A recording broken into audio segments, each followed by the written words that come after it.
Hello everyone. तो काली बहुत दिन पर फाइनाली टी खरा होता तो मुझे गली टी खरा शिखापी मुझे फ्रेश होगली आसला मुझे बनैली ब्रेकफास्ट। तो ब्रेकफास्ट रे मम्मी और मो मिसेकी बनैली पराठा। तो मो पराठा खाईकिना बस टिके बसी थी कि बहुत बड़ा पार्सल गोटे रिसीव पार्सल कौन थी आपण मैंने गेस कर पार्छन कि। तो मुझे फटाफट तापर लंच करके मेडिसिन खाईदेली।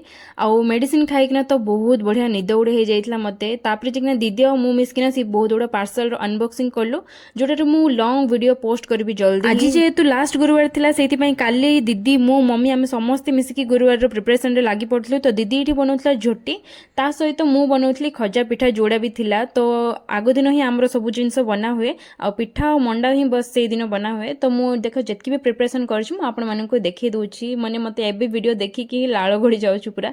मात्र एतकी सब कला बेले बहुत लेट हो जाइतला माने पूरा 12टा अधे ही जाइतला। बट मु भाबिथिली कि फाइनली सब करी कि ही सोइबी बोली। तो आज वीडियो पे एतकी ही बाय।